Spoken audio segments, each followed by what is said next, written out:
नमस्कार दोस्तों, SRH कहानियां में आप सभी का स्वागत है।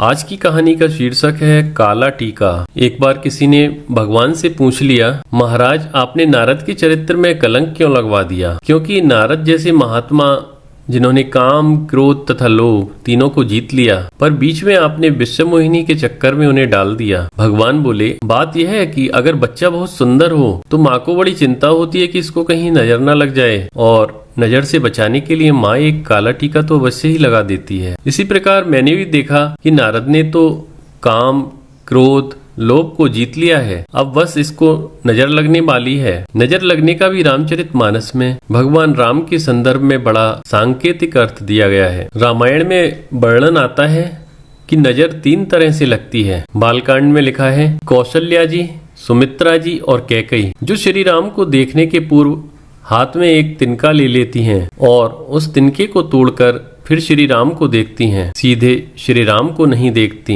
निरखई छवि जननी तृण तोरी, किंतु तिनके को पहले तोड़कर फिर श्री राम को देखने का सीधा सा तात्पर्य है कि माताएं सोचती हैं कि कहीं हमारी नजर श्री राम को न लग जाए, इसलिए तिनके पर ही सारी नजर का प्रभाव डालकर इसे ही कष्ट में डाल दो और श्री राम की सुंदरता को बचाओ। पर गीतावली रामायण में गोस्वामी जी कहते हैं कि जब श्री राम रोने लगे तो माताओं को लगा कि अवश्य किसी की नजर हमारे बालक को लग गई है, परंतु किसकी लगी है?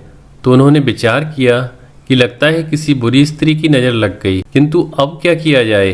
तो तुरंत गुरु वशिष्ठ को सूचना दी गई। वशिष्ठ जी आए और उन्होंने श्री राम को गोद में ले लिया तथा जो नजर बालक पर पड़ी थी उसे उतार कर उन्होंने कौशल्या जी की गोदी में दे दिया। नजर उतरते ही बालक राम दूध पीने लगे। नजर लगने के तीसरे एक विलक्षण रूप का गोस्वामी जी ने गीतावली रामायण में वर्णन करते हुए लिखा है कि श्री राम एक दिन आंगन में खेल रहे थे और आंगन में जो मणि का खम्भ बना था, अचानक उस ओर भगवान श्री राम की दृष्टि गई। श्री राम का प्रतिरूप जब उसमें दिखाई देने लगा तो श्री राम अपने रूप को देखकर इतने मग्न हो गए कि खेलना छोड़कर वे खंबे की ही ओर देखने लग गए। यह दृश्य सुमित्रा अम्बा देख रही थी। वे तुरंत भागी आईं और आते ही उन्होंने सबसे पहले राम की आंखों पर अपना हाथ रखकर उनकी आंखें बंद कर दी। माँ से किसी ने पूछ लिया कि आप श्री राम की आंखें क्यों बंद कर रही हैं? माँ ने कहा, मुझे डर है कि कहीं श्री राम को श्री राम की ही नजर न लग जाए। तो भाई, नजर लगने वाली बात बड़ी अटपटी है, क्योंकि अपनों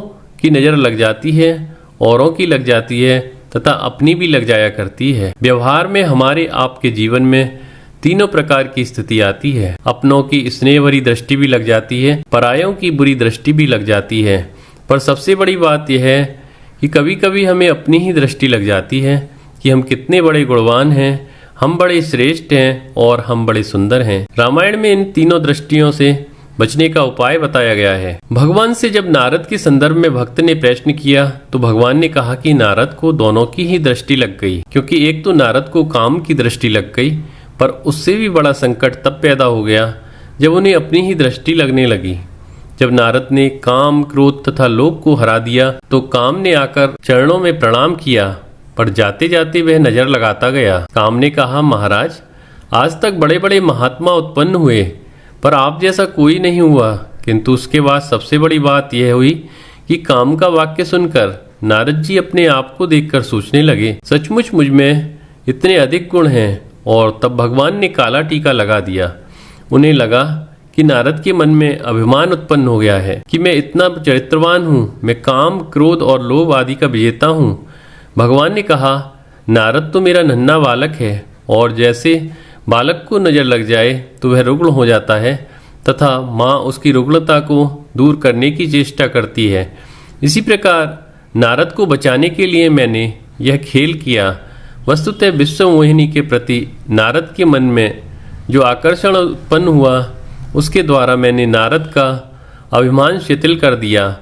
बस यही काला टीका है। धन से प्रतिष्ठा नहीं, वह भी विनय के बिना अप्रतिष्ठा होती है। गुणों से प्रतिष्ठा है, कुल से प्रतिष्ठा है, यदि आत्मनिष्ठ नहीं है तो अप्रतिष्ठा के कारण बनते हैं। अपने मन को इतना मजबूत बनाएं कि किसी के भी व्यवहार से मन की शांति भंग न होने पाए। दोस्तों, इसी तरह की और कहानियों के लिए आप हमारे YouTube चैनल SRH कहानियाँ सब्सक्राइब करें।